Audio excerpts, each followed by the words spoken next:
yo les empiezo a mostrar un poco algunas cosas que... Chaltén es eso. ¿Ahí se ve bien? Sí, se ve bien. Estas fotos son los dos lugares que por ahí yo considero como que han sido los más desafiantes en todo este tiempo que hice montaña. El anterior es el Mojón Rojo en el cordón del Fitzroy. De hecho, de espalda se ve las tres cumbres, digamos, del cordón del Torre, que acá Marcelo Orinowski podría citar de memoria. El más alto es el Torre, a la derecha la aguja Eger, a la derecha esa es la estándar, y la que está en el medio, ahora me olvidé el nombre, disculpen. Disculpa. Sí, ya me acordé, es la punta Philippe Herron, la del medio, esa. Bien. Perdón. ¿Poincenot? La Poincenot no se ve desde acá. En el cordón en el que yo estoy sentada, porque me senté ahí, y, y está como para el lado derecho de la foto. No sale en esta foto de la cumbre. Bien a la derecha tienen una muy buena foto del Torre. ¿Qué es eso, el mojón rojo, Karina? ¿Qué es cómo es el...? El mojón rojo es, sí. A ver si tenés presente el cordón del Fitz, es el que está más a la izquierda. O sea, es el último que está más a la izquierda. A la izquierda. Sí.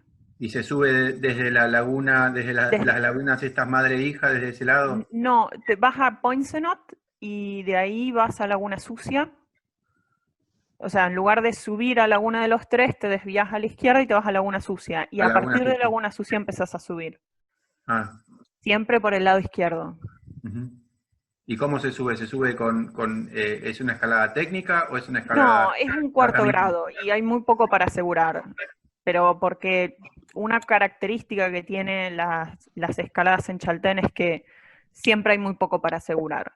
En general, los grados fáciles, que son cuarto grado, que es lo que subís acá, ahí en general vas de un terraplén a otro, entonces tus caídas podrían ser golpes, pero no te vas a caer en un paredón gigante, y en líneas generales no podés asegurar mucho, salvo algún stopper, un poco, cada tanto que podés poner, y se sube y se desescala. Nosotras pudimos poner algunos seguros, entonces podías armar una, digamos, entre comillas, algo como una cordada. Lo que pasa es que lo subís con las botas esas, o sea, ni siquiera requiere zapatillas de escalada, te mandás. Lo que también es muy variable es en cuanto a cuánto hielo y cuánta nieve te vas encontrando, porque es una canaleta, la normal, y eventualmente la canaleta se ablanda toda y pasas a la piedra. Y hay como momentos en donde uno medio que se cuestiona, tenés que estar bien agarrado, tenés que confiar mucho y tener herramientas para resolver con muy pocos recursos, porque hay poco para resolver, poco tiempo para perder con eso, porque son pegues que haces en el día. Yo ese día estuve 22 horas caminando. Y empezamos en Poincenot y volvimos a Chaltén, al pueblo, a dormir. Volvieron a Chaltén. Sí, pero si no, bueno, hubieran sido menos horas. Sí, pero lo bueno, o sea, de esas 22 horas hay que contar 2 horas en esa cumbre, porque ese día fue increíble, no se movía ni una hojita. Lo cual hizo también que fuera, las circunstancias para moverte en terrenos de nieve tienen, siempre que hace calor, se tornan siempre un poco más riesgosas y tenés que tener cuidado. Así que ese fue uno de los lugares. Y para bajar, bajaron haciendo, ¿cómo se dice? ¿Rappel o bajaron caminando? No hay forma, no hay rappel para montar. Desescalás, o sea, montás un relevo y más o menos vas desescalando un poco. El rappel te consumiría llevar una cuerda de más, que es un montón, y con una sola cuerda y 2 personas, medio en ensamble, medio desescalando, pones un seguro cada tanto, descendés y después te vas caminando por el glaciar y después caminando por la piedra. ¿Este es el mismo lugar ahí en la zona del Fitzroy? Esto es mucho más al norte. Esto es en Perú, en la Cordillera Blanca. Esta es la cumbre del Pisco, que tiene 5.700 metros de altura aproximadamente. y es una zona cordillerana donde hay muchísima más nieve que en los Andes argentinos. Entonces, por ahí empezás a tener nieve desde mucho más abajo, y por otro lado, tus puntos de partida son superiores en altura. Entonces, tal vez hacer un 5700 acá tiene unas características técnicas que son muy distintas de las que tiene Mendoza. Por ejemplo, el Plata, que tiene 5900. Son alturas cercanas, pero el nivel técnico de esto, si bien este es el Pisco, es una montaña bastante fácil dentro de la cordillera en la que estoy, y sin embargo requiere, digamos, de conocimientos de tránsito en glaciar, de poder escalar, de poder saltar una grieta, de poder, bueno, la verdad, meterse en lugares en donde un error puede acarrear consecuencias mucho más serias que por ahí sí te tropezás, y sin embargo tropezarse a veces puede tener consecuencias súper serias en vallecitos. Entonces, para mí estos dos lugares fueron los lugares más complejos para ascender. Y acá que vos que me preguntabas cuál es, no sé si ven mi cursor del mouse. Sí. Bueno, no llega, el mojón rojo no llega a salir acá, estaría en este espacio. ¿Y esto fuera de la imagen. Acá está esto es Laguna Sucia a las 5:30 de la mañana, para que tengan una idea que hay algunas actividades que se tienen que hacer desde muy temprano. Y ninguna de estas actividades se hace sola. Y para mí esta persona que está acá en la foto, en este mototaxi, que 5 días antes este mototaxi me había llevado una guardia porque estaba intoxicada y no podía tomar agua y no podía retener líquido, ni comida, ni nada, y estuve 6 horas con suero.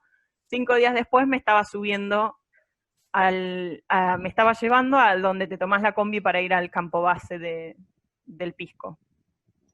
Esta chica, que es Sofía Graneros, es una de mis mejores amigas de la vida, porque fui al colegio con ella.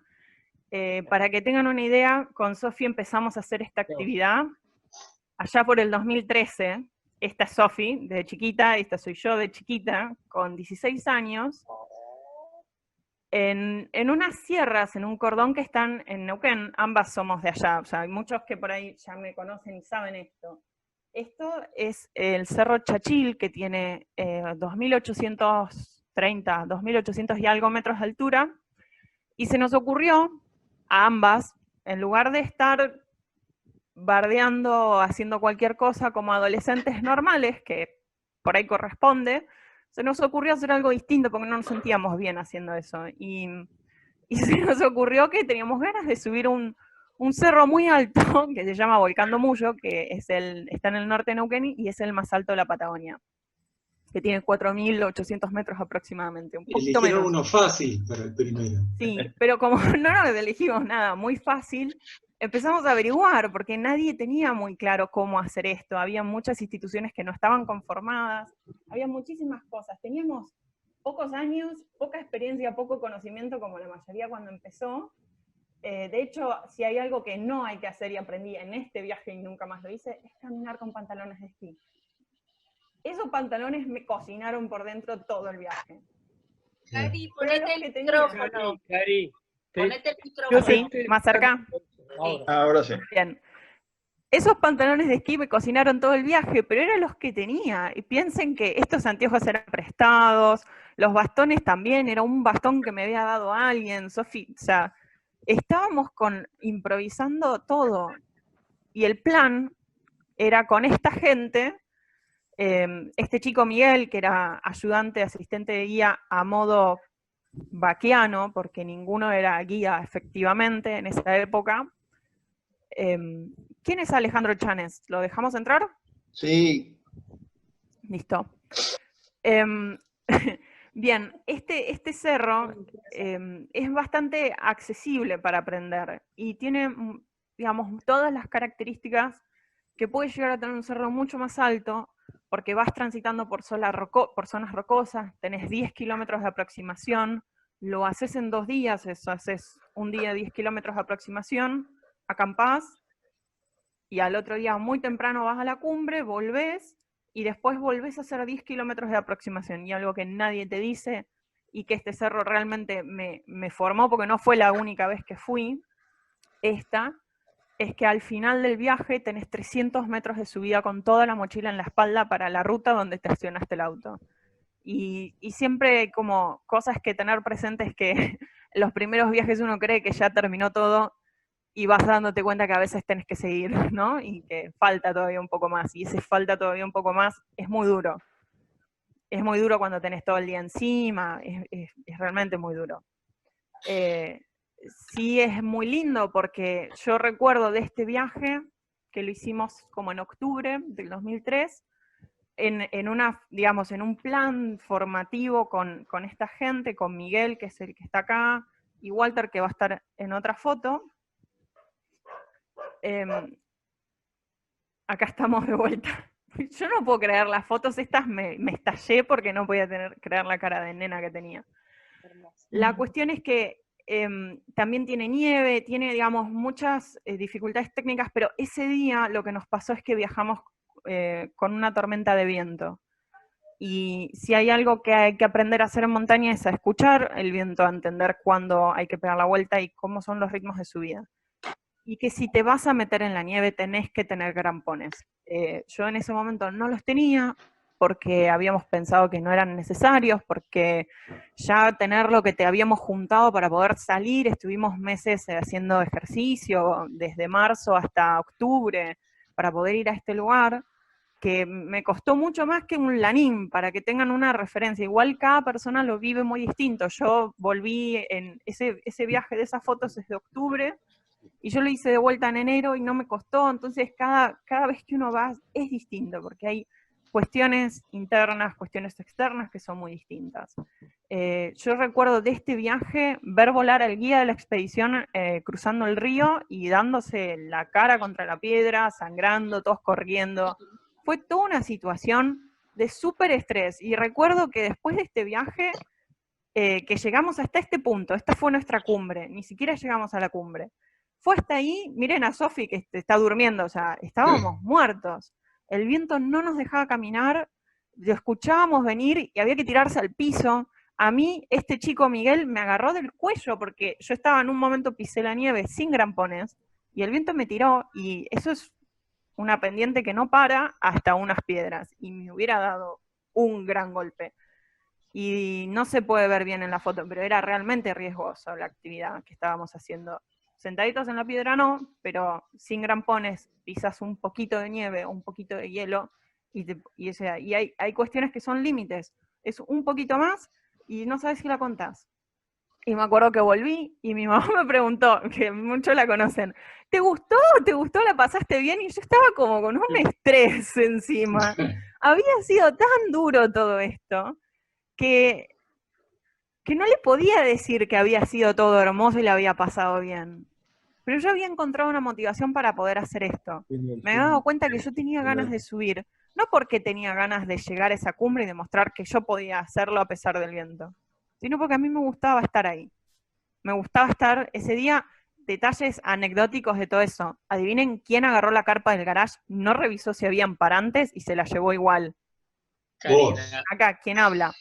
Tuvimos que improvisar parantes con los bastones de trekking y atar y palitos, y encima, recuerden, había una tormenta de viento ese fin de semana, 50 kilómetros por hora de viento de base, y de ahí a ráfagas más fuertes. Para levantar a una persona con mochila en el aire era muy fuerte el viento, y bueno, nada, me tocó a mí dormir del lado que pegaba el viento para sostener la carpa, porque la boba que se había cometido estas equivocaciones de no chequear el equipo que llevó a la montaña y agarrarlo del garage y llevárselo, fui yo.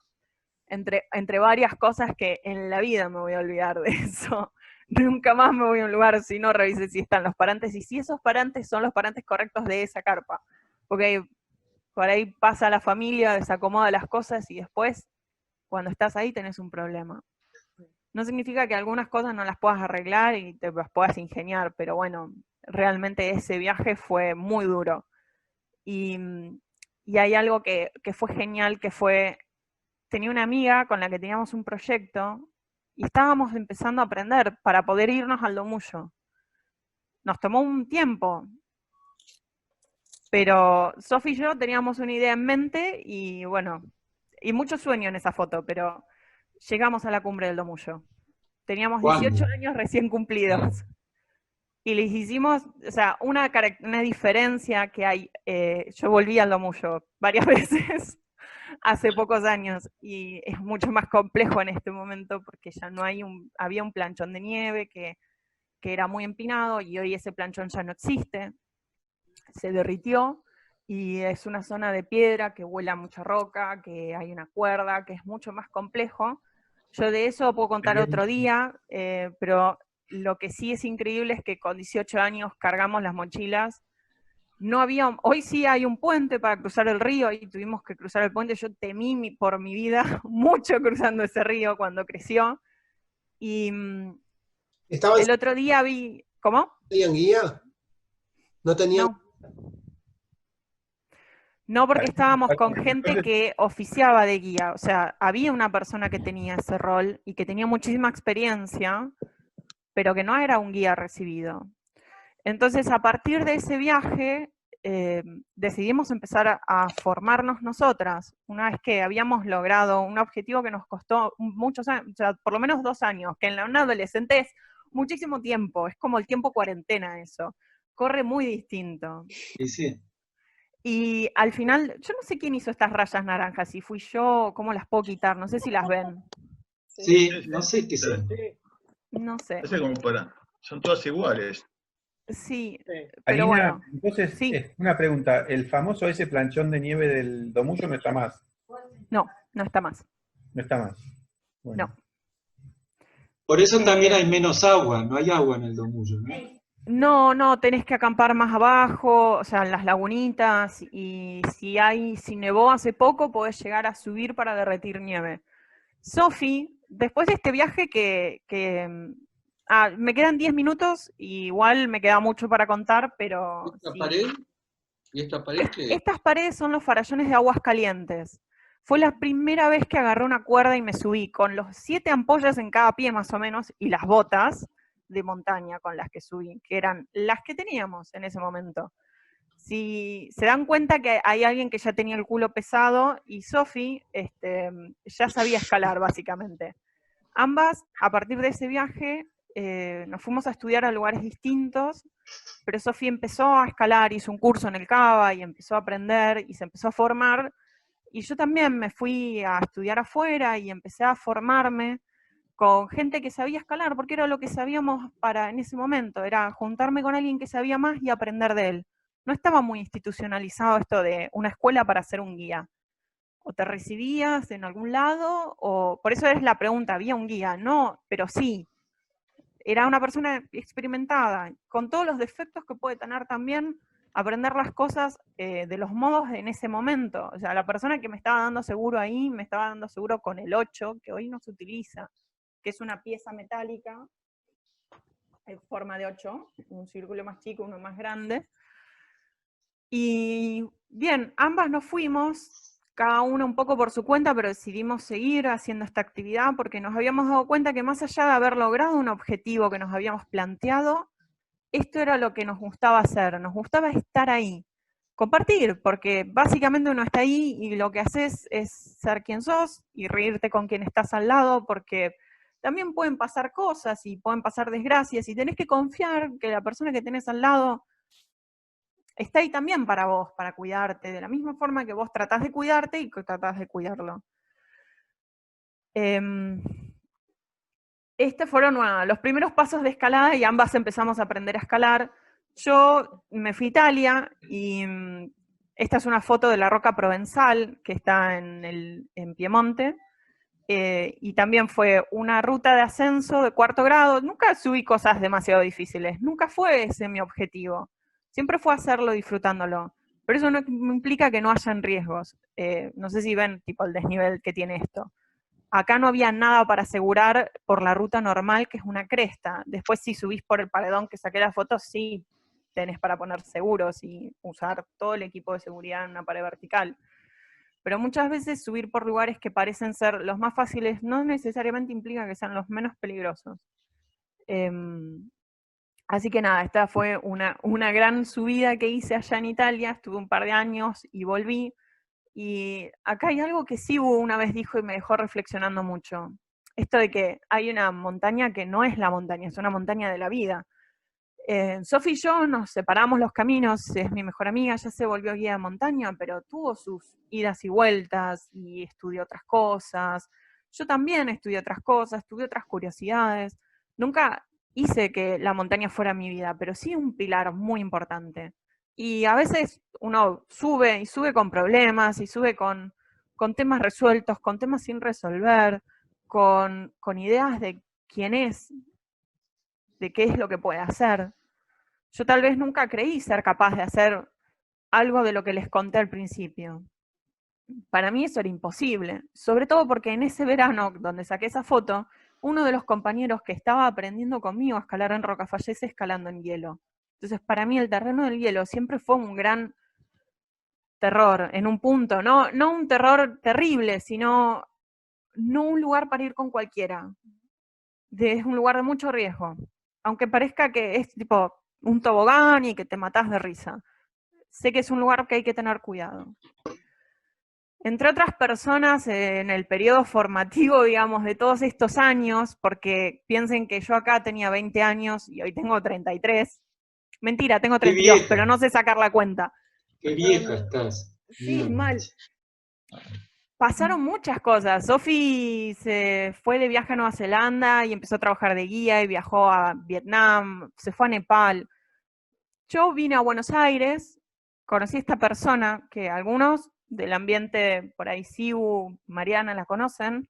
Ella es Estelita. Yo empecé a trabajar en un lugar donde vendíamos equipo de montaña con gente que hacía montaña. Y empecé a escalar con ellos y ahí me sentí de vuelta en confianza y en condiciones de poder hacer estos aprendizajes que por haber aprendido de uno que sabe, pero que tiene todos los errores humanos que puede llegar a tener y que no se formó para educar a otro, como hoy por ahí que hay guías, escuelas, que también tienen sus cuestiones criticables, digamos, pero en sí está mucho más institucionalizado esto. Estas personas a mí me marcaron la vida, me marcaron la filosofía de ver las cosas y por ahí uno a veces siempre viene esta pregunta de qué es lo más alto que subiste, y a veces no es lo más alto que subiste, sino cómo lo subiste, o con el método, o cómo lo viviste. Entonces, muchas veces la dificultad está en uno, más que en la altura, aunque la altura también la tiene.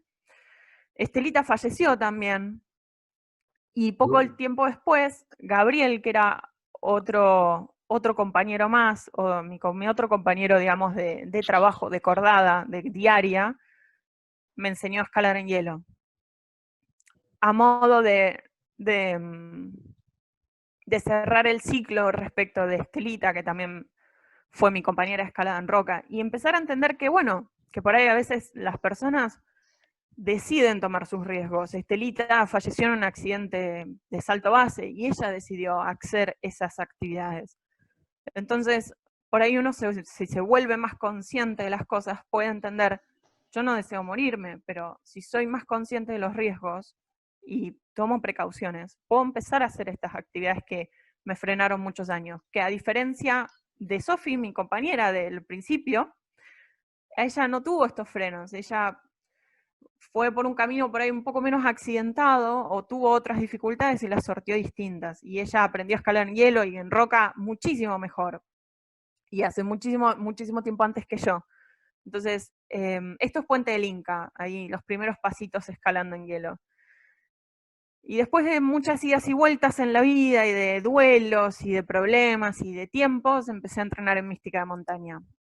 Que si bien gracias a Estelita y a Gabriel, mis dos, digamos, gurúes, cuando llegué a Buenos Aires, ya me la estaban señalando a Mariana.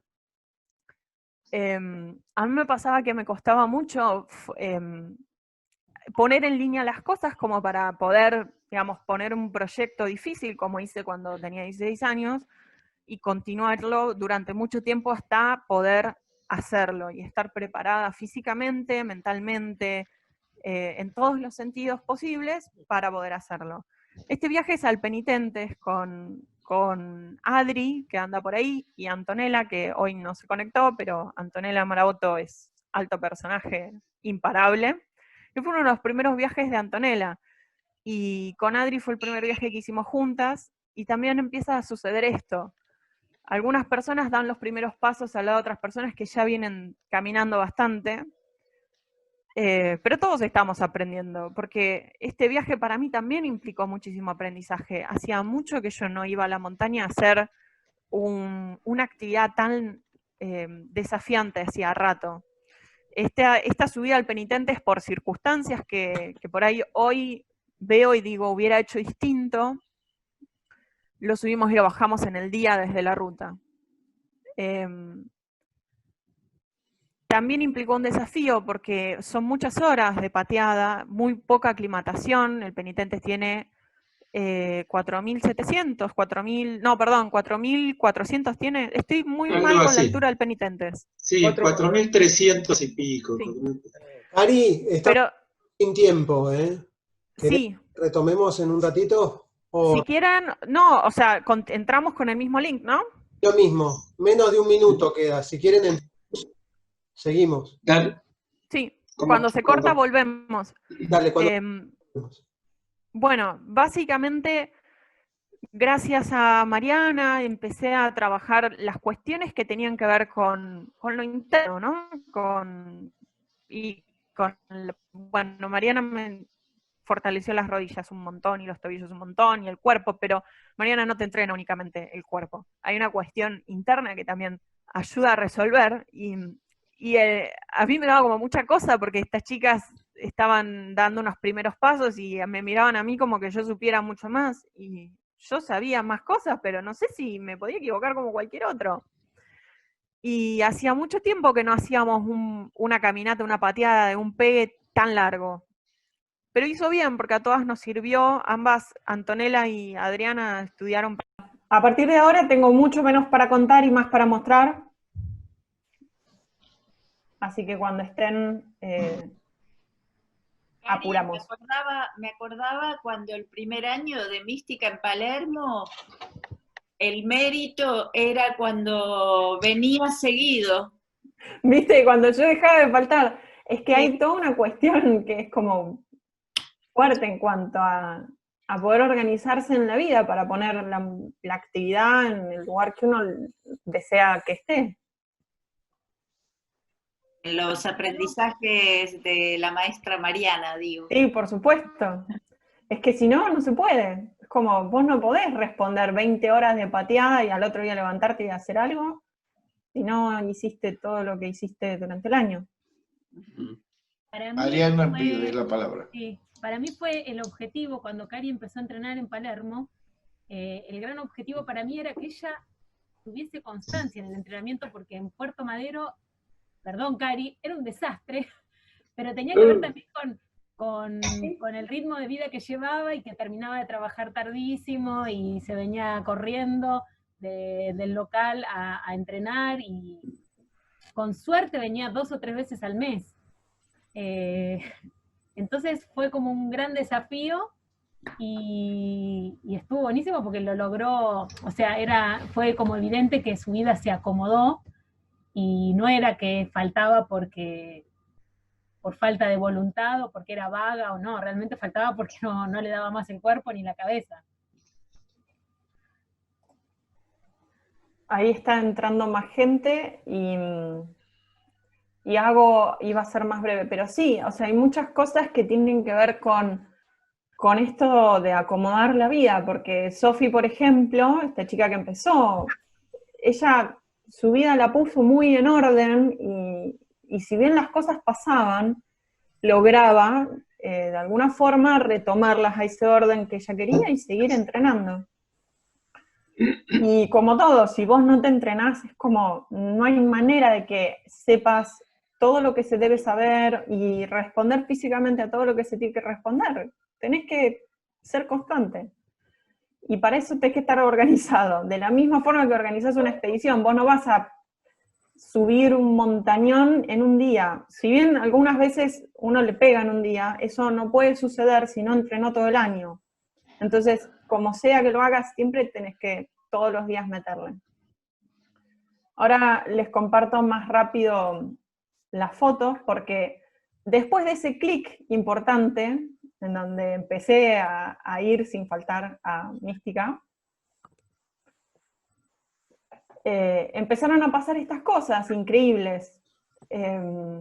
Empezamos a salir a la montaña con amigos, con amigas, empecé a hacer otro tipo de aprendizaje, que tenía que ver con si estoy tomando las decisiones correctas allá, si puedo aplicar todo esto que aprendí, porque más allá de todo, yo trabajé 10 años vendiendo equipo de montaña y aprendiendo, pero justamente como decía Mariana, trabajaba 10 horas por día, entrenaba a las 6 de la mañana cuando podía, con Estelita, antes de entrar a trabajar, y después trabajaba y no parábamos. Y parte importante también que tuve que aprender de todo esto es que para entrenar también hay que descansar. Porque si no, te rompes. Así que a partir de ahí empezaron a haber nuevos proyectos. Esto es Cachi, en Salta. Y no todos terminan en una cumbre. Eso nunca fue lo importante. Sino la experimentación de lo que sucede ahí. Era un mensaje similar al de Miguel, mi padrino. Y el otro sí, chusmearle. ¿Hay una interferencia? Duda. Sí, ahí te silencio, Alejandro, un poquito. Y por seguimos. favor. Bien, otra de las cosas que pasaron que son geniales y explican por qué estamos en esa cueva. Eso es Piedra Grande a 4.200 metros en Cachi. Intentábamos subir la Cumbre del Libertador, que es en el cordón de Cachi en Salta, y es altísima. O sea, nunca había superado los 4.800 metros desde la Cumbre del Domullo hasta que me fui a Perú. O sea, había como un techo en mí que yo no podía romper, que eran los 4.800 metros. Y no podía romper a veces por esto, porque se levantó un temporal de viento, y el chico que está ahí, que es Adam, el novio de Sophie, que vino con nosotros, éramos 3 en ese viaje, en pleno invierno, en el medio de la nada, en una época del año en la que no va nadie, ni siquiera mulas conseguíamos, tuvimos que mulear nosotros las cosas, y eso tuvo unas consecuencias importantes para mi espalda. Adam salió volando con la carpa incluida. La carpa en realidad salió volando y se lo llevó a Adam adentro. Sí, y tuvimos que buscar las cosas que se habían volado. Adam no se lastimó, voló por ahí nomás, por suerte, pero tuvimos que desarmar todo en el medio del viento, meter todo en las mochilas, en las manos, salir corriendo 100 metros de desnivel a la cueva, a escondernos del viento. Y determinamos que era mucho mejor seguir durmiendo unos días más en la cueva hasta que el viento pare y podamos ver qué hacíamos. Espera que yo no puedo ver. Ahí está, Alejandro, no me di cuenta. Listo, no hay problema. Cualquier cosa ahora te habilito a hablar de vuelta. Reiniciar audio. Ahí estás. Entonces, con esto también pasa que uno tiene un montón de experiencia y sin embargo una carpa armada en un lugar en donde pega el viento puede tener estas consecuencias. Un día en el que todo te cambia. Estábamos joya con Sofi caminando por arriba, sacándonos fotos, hay un montón de fotos que ni se las postré para pasar rápido. La carpa voló con Adam, tuvimos que parar en una cueva, estuvimos un par de días, cuando mejoró el clima subimos a ver el anfiteatro Kuhn, que es en donde, digamos, para entender cuánto nos faltaba, no habíamos hecho la mitad de la montaña aún, faltaba un montón y se nos habían pasado los días, nos tuvimos que volver. Y la altura más alta de ese viaje también fueron los 4.800 metros, o sea, no había chance de que superara esa barrera aún. Pero sí había algo que habíamos superado, que es esa ropa que tenemos puesta tenía más de 15 años casi, por lo menos 10. Era la ropa que teníamos cuando fuimos a Aldo Mullo. Todavía sirve, diría Los Simpson. Las camperas, las camisetas, los guantes. Obvio que acá hay equipo nuevo y un par de stickers significativos en todo esto. Y piensen que se nos voló una carpa, no hicimos cumbre. Si uno va en cuanto a las cuestiones expedicionarias, éramos muy felices, es lo único que podemos decir. Y era algo que importaba en ese momento. Ahora, ese viaje me llevó a conocer el norte y otros sectores de los Andes, y también a empezar a pensar en realmente romper esta barrera que tenía yo de la altura. Y decidí que viajar a Perú era una gran idea, primero porque mi curiosidad siempre fue muy marcada en cuanto a lo cultural. Este es el mercado de Cusco. para que entiendan que uno no va a Perú solo para hacer montaña. Uno va a Perú y conoce otra cosa, que también empecé a ver cuando fui a Salta. Estos lugares están a 3.900 metros, así, tranca, y decidí que era una muy buena aclimatación visitar Cusco, visitar Machu Picchu y visitar otros lugares, porque ¿cuántas son las oportunidades que tenemos realmente de ir a Perú? Y la montaña, de vuelta, no era lo único que yo tenía en mi vida, había muchas curiosidades que tenía, que de hecho hoy estoy estudiando para guía de turismo, por esto también, porque realmente es un lugar impresionante. La montaña no es únicamente subirte a una cumbre, es todo esto también, son las personas que están, las cosas que te encontrás, lo que descubrís y lo que aprendés.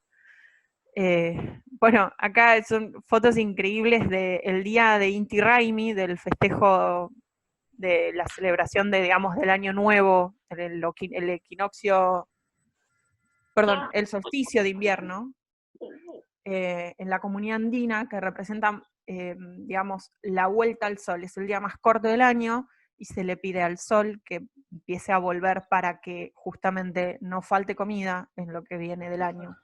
¿Me das un poquito? No, y acá estamos con un grupo de gente local y gente viajera esperando que lleguen las celebraciones del Inti Raymi, que iban celebrándose en 3 lugares, en el Templo del Sol, en la Plaza de Armas y en Sacsayhuamán, que es, digamos, un templo, un centro ceremonial y, digamos, fortaleza, entre comillas, por las paredes de estos paredones acá están formados en un sentido medio defensivo, que es como la cabeza del tigre de Cusco. Yo calculo que hay mucha gente que de todo esto sabe muchísimo más que yo y gente que sabe menos. No es la idea darles una clase de cultura andina, pero no podés viajar a Perú y no estar en contacto con esto. Como no podés ir a la montaña y no estar en contacto con las personas. Y este es otro de los sueños que tenía que cumplir, que era poder llegar a Machu Picchu caminando. Se me ocurrió que era una gran idea, contando con muy pocos días, porque yo tenía un viaje a Huaraz esperándome, a Sofi en Huaraz esperándome, para reencontrarnos nosotras y volver a hacer montaña juntas, después de mucho tiempo, y que básicamente rompiera ese techo de los 4.800 que no podía pasar. Así que visité Machu Picchu, y no hay forma de estar en Machu Picchu sin pensar en todo lo que significa estar en la montaña. De vuelta, o sea, este es un lugar súper turístico, hay 10 personas por metro cuadrado, y sin embargo, lo que sentís estando ahí es suficiente.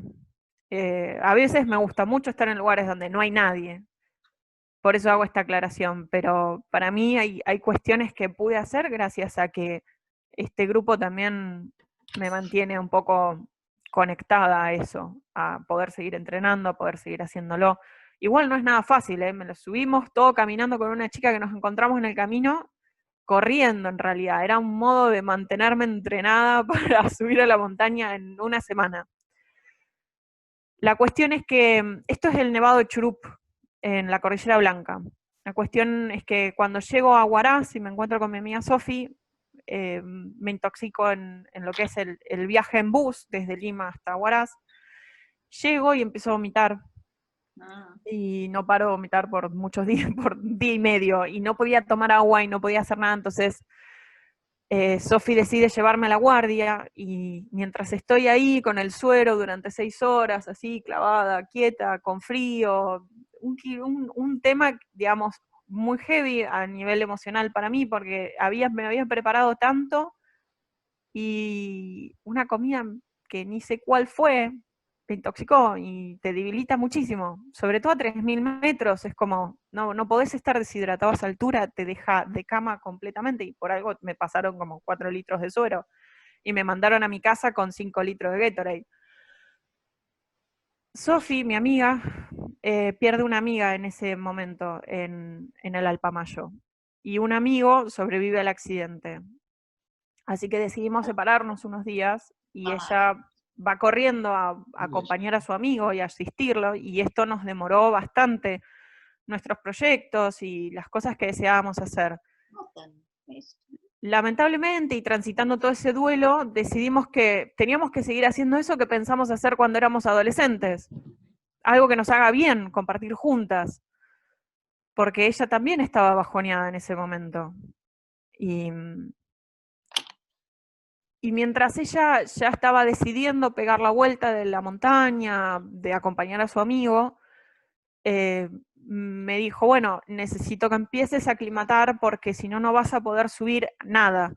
Y hay un lindo lugar para visitar, así es que terminé visitando el lago, la base del Churup, que es un lugar impresionante. Ahora, parece mentira, caminé 3 horas, a los 3 días de haber estado internada y casi me desmayo.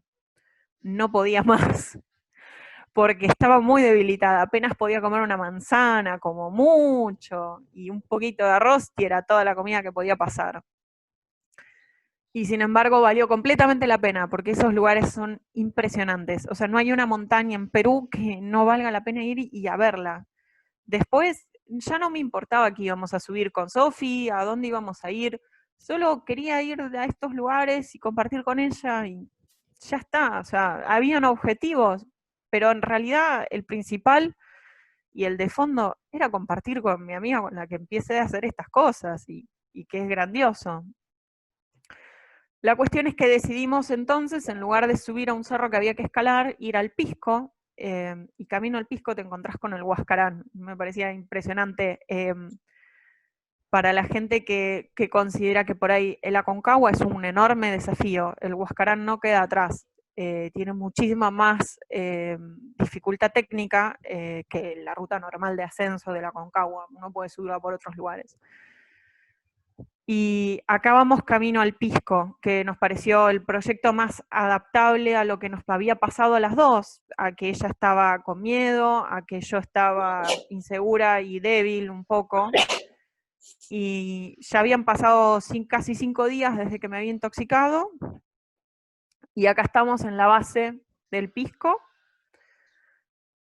en lo que es Cebolla Pampa, que es el espacio que está acá abajo. Estas son las lagunas de Yanganuco, que si a alguien le interesa hacer este viaje, o incluso si no hacen montaña a niveles que les resulte complejo subir esto, ir a Yanganuco es un lugar impresionante, y visitar la Laguna 69 es un lugar impresionante. De vuelta, uno va y no se va, o sea, uno va con un proyecto, pero se encuentra con cosas, y se encuentra con uno mismo también. Yo no esperaba intoxicarme, Sofía no esperaba perder una amiga, y sin embargo, todavía quedan 1000 cosas que ver que están geniales. Y acá estamos en el campamento base del Pisco, que está a 4700 metros, ya estaba como, hacía 100 metros y rompía mi techo de dificultad en altura alcanzada alguna vez. Y era muy gracioso porque acá te vas encontrando con otras expediciones, con formas de hacer las cosas muy distintas a las que yo tengo, capaz, y a las que otros tienen. Acá en la carpa de fondo era una carpa cocina, donde había gente que te esperaba con comidas, y vos habías pagado esa expedición. Tenían carpas baño por acá, bueno, por acá nomás hay un refugio, que es un hotel, literal, con agua caliente. Hay que tener por ahí otro poder adquisitivo del que yo tenía cuando viajé, pero es posible quedarse en esos lugares. Pero en realidad a mí siempre me gustó más hacerlo más agreste, hacerlo más por mis propios medios. Me pareció siempre un desafío mayor. Esto que se ve acá en el fondo es la cumbre del Pisco, y la ruta de ascenso va todo por el filo del otro lado de donde se saca la foto.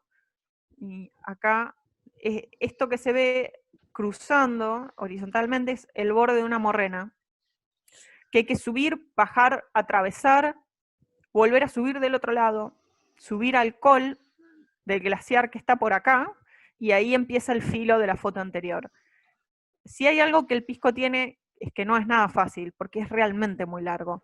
Descender esta morrena implica hacer un rapel con un terreno que se desmorona, que es peligroso, que implica ir uno por uno, y ese día puntualmente, como había buen clima, había 15 personas, y eso implicó 1 hora de espera para poder pasar, y hay miles de cosas que te pueden demorar. En esta morrena hubo un grupo de gente que nos pasó corriendo 3 veces. Nos pasaba corriendo, se perdía, Nosotros caminábamos y nos volvían a pasar, y no entendíamos por qué nos pasaban, si ya nos habían pasado.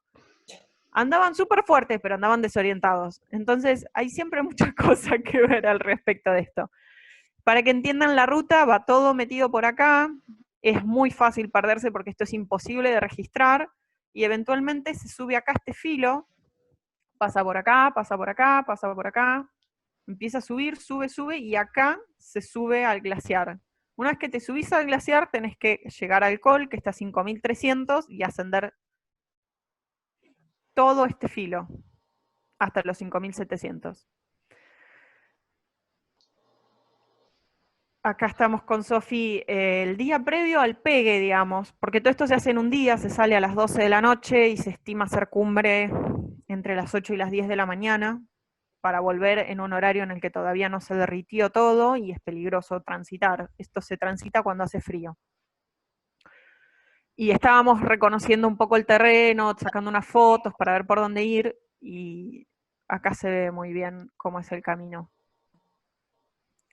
Para los que no les había quedado claro, este era el límite de la zona urbana, o sea, urbana entre comillas, porque ahí termina el hotel, y a partir de ese momento había zona silvestre, por si a nadie le había quedado claro. Nos pareció muy pintoresco el cartel, ni lo esperábamos, nosotros hace rato que veníamos pensando que ya estábamos en el medio de la nada.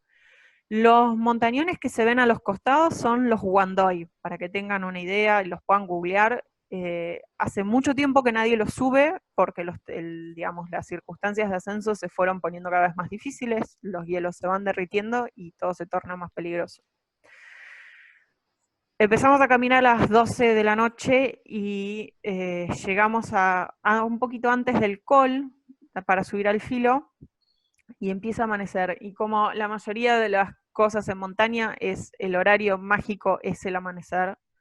Y uno dice, ¿por qué joraca me estoy levantando a las 12 de la noche, habiendo dormido 4 horas capaz, y a pasar frío toda la noche? Y por esto, muchas veces es por esto.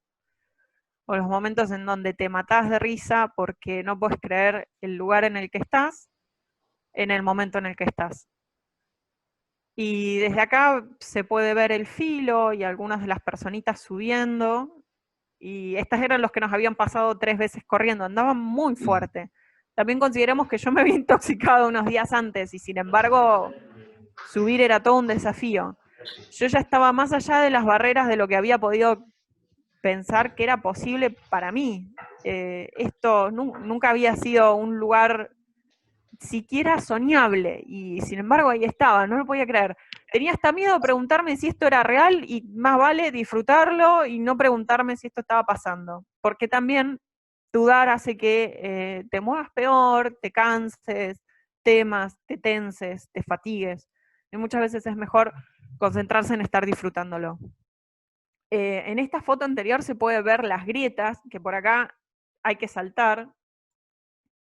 Cuando estás ahí no tenés ganas tampoco de mirar para abajo, mirás a donde tenés que saltar y le vas. No es realmente difícil, se asegura por un tema de que, bueno, te puedes pisar mal o algo puede ceder, pero es más una cuestión de vuelta psicológica, porque siempre que vayas con las medidas de seguridad, hay muchas cosas que van a estar bien cuidadas.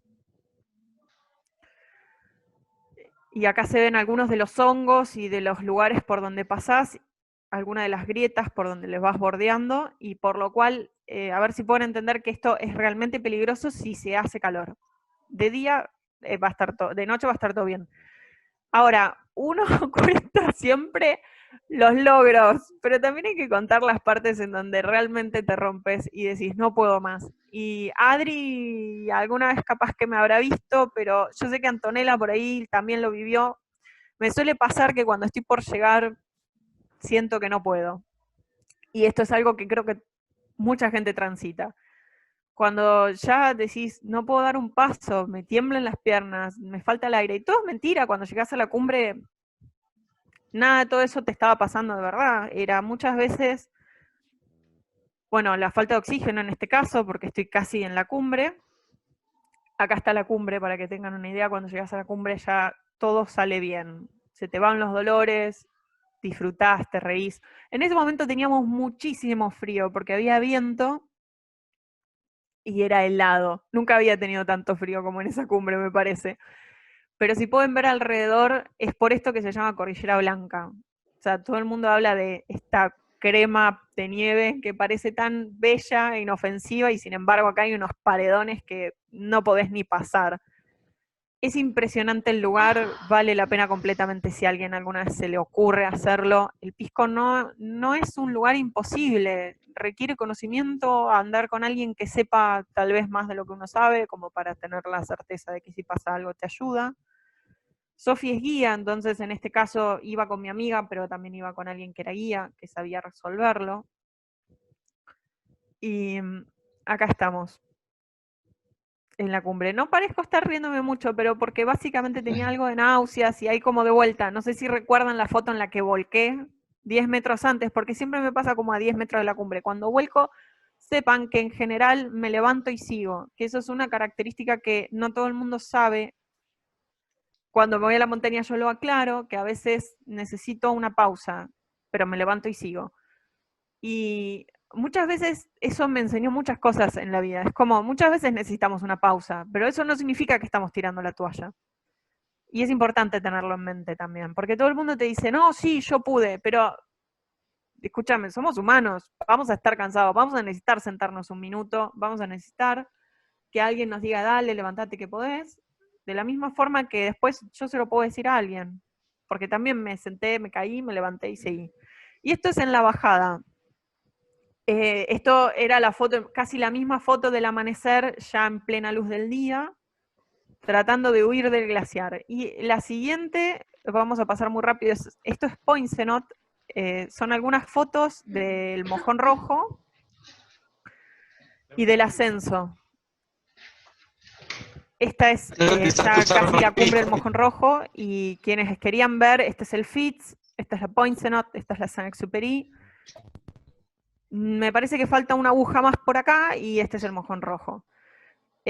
También fue, digamos, todo esto, estos últimos dos sucedieron el mismo año en el que me operaron de cáncer de piel, con lo cual fue también una cumbre humana, o sea, en lo humano, porque en la medida que me iban diciendo, bueno, mira, tenemos que hacer esto, yo iba y sacaba un pasaje. Y veo, no, ahora tenemos que hacerte otra operación, yo iba y sacaba otro pasaje a la montaña. De vuelta con esto que entendí cuando subí el Pisco, que tiene que ver con concentrarse en disfrutar estas cosas. Me emociona un montón porque es muy fuerte, pero es muy importante que más allá de lo que estés haciendo, te estés concentrando en disfrutar esto. Porque ese paisaje, incluso si volvés a subir otra vez, el clima va a ser distinto, la montaña va a ser otra, vos vas a ser otra persona, quienes estás son otras personas también, porque se sienten distintos o porque son otras personas. Y esa es una de las reflexiones más importantes que me quedan de ese año que pasó. Y no quedó solamente ese viaje al Fitzroy, digamos al Chaltén, no quedó solamente en el pega al Mojón Rojo. Hicimos una travesía que no implicaba ninguna cumbre, sino pasar por un montón de lugares increíbles, lo cual recomiendo, aunque esta sí me pareció mucho más arriesgada la travesía. Para que ubiquen, la travesía implicaba subir desde el Río Eléctrico, desde, digamos, el cordón del Torre y el cordón del Fitzroy, subíamos por el medio. Si Chaltén está de este lado, de espalda, del lado que está de espaldas al Chaltén, pasábamos por el paso Guillaumet, por una de las agujas, que está del otro extremo del Mojón Rojo, dormíamos en el paso Guillaumet, y esto implica también escalar una parte, que esto realmente no tiene nada que ver con todo lo que les comenté en Perú, que por ahí con una persona más experimentada pueden hacer. Acá realmente tenés que poder escalar y no caer. No te digo que escalar difícil, pero escalar un mínimo grado y estar recontra seguro de que eso que subís, donde te estás agarrando no te vas a caer, porque donde te caes no hay chiste. Ahí sí que tenés muchos más riesgos.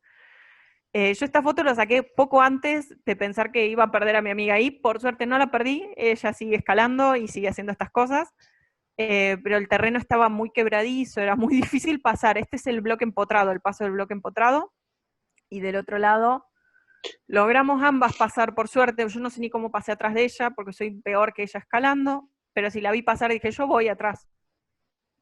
no había posibilidades de poner una cuerda ahí, no había nada para asegurar, el hielo estaba muy finito para poder clavar algo y la roca tampoco tenía grietas, así que había que subir como se podía. Y acá hay una serie de pirquitas para acampar que en realidad implicaba un bivac, que es dormir sin carpa en la bolsa de dormir. Piensen que todo esto lo hicimos con las mochilas en la espalda y había que subir todo hasta ahí, así que las bolsas de dormir suelen ser medio pequeñas y uno va con lo mínimo. Esta es la vista de la aguja Guillaumet, en donde estábamos durmiendo en un lugar increíble. Tenías a mano izquierda, o sea, de este lado, el planchón de hielos continentales, se llegaba a ver entre las montañas, y de este lado todo el glaciar, más allá estaba el Fitz. Era un lugar soñado. Pero yo me fui con una bolsa de dormir un poco chiquita para el lugar en donde estábamos.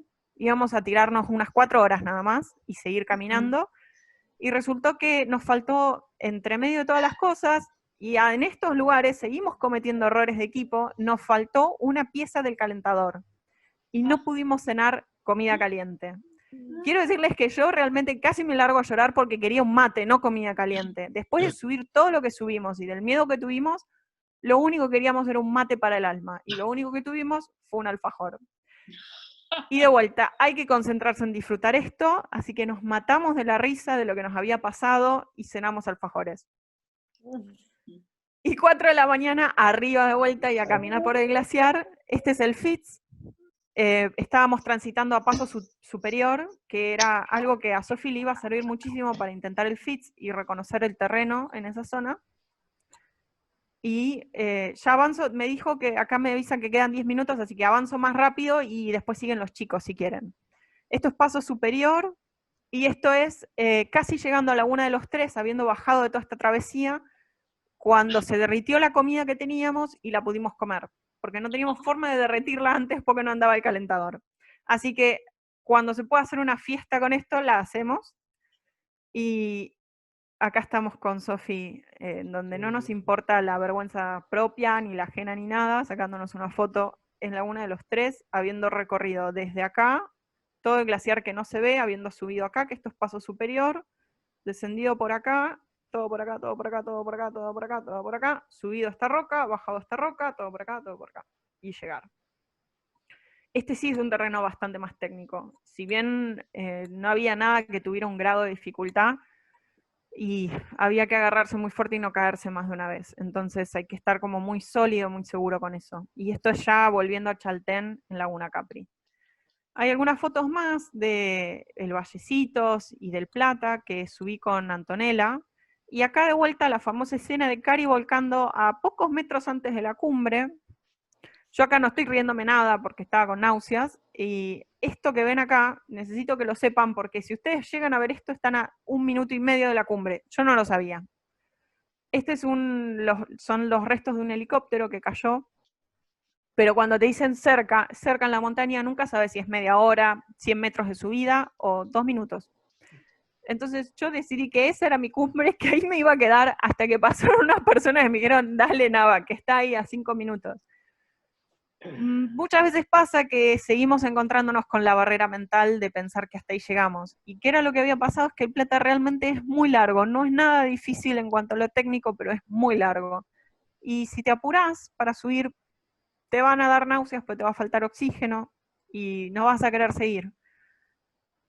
Así que hay como muchas cosas que uno sigue aprendiendo más allá de haber pensado que hizo lo más alto en la vida. Y acá estoy con la cara de perro feliz, cumpleaños, de toda la felicidad del mundo en la Cumbre del Plata, pensando que nunca iba a llegar, porque me había volcado 10 metros antes. Y después uno saca, ¿no?, la foto para compartir. Mi idea era no compartirles siempre las fotos bonitas, sino un poco el backstage de lo que pasa en la montaña, de estas cosas que uno se olvida, del equipo que falta, de las cosas que resolvés, de los errores que cometes, porque igual lo seguimos cometiendo, seguimos aprendiendo de que hay que mirar que el calentador esté entero, que no te falte una pieza, pues si no, no cena nadie.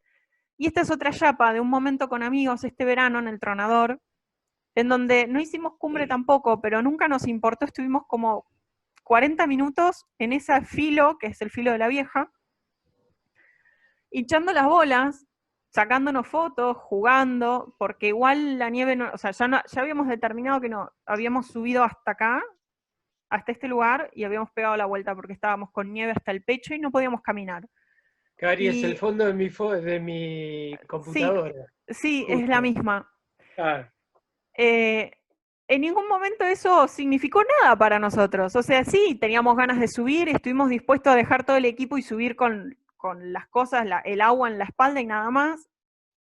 Pero la verdad que nada de todo eso realmente fue significativo, porque fue genial todo lo que se aprendió en ese viaje, porque Connie, que anda en esta foto, Anto, que estaba acá, eran las primeras veces que estaban transitando en lugares de nieve y de hielo, de grietas tan amplios.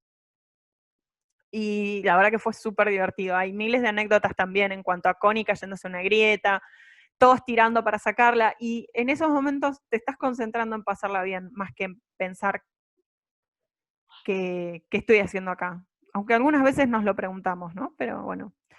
A modo de cierre, y para que me habían preguntado respecto de la nieve en la montura del Domullo, estaba viendo a ver si carga este video, que fue digamos, mi segundo viaje al Domullo, con Antonella, con Malucita, con Vane, con varias chicas, que fue un viaje en el que lo humano siempre pesó más que la montaña. Nada, esto es lo que te encontrás cuando es esa hora mágica en la que amanece, te mirás con las personas con las que estás y agradeces estar ahí. Con eso, yo por lo menos creo que no tengo mucho más para contarles y espero no haberlos aburrido mucho.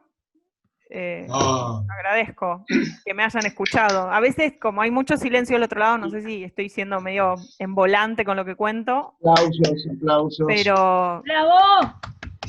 Gracias a vos, Cari. No tengo, espero sepan entender que no tengo como mucha experiencia dando charlas de montaña, así que esta fue la primera vez que lo hice. Menos mal. Bien.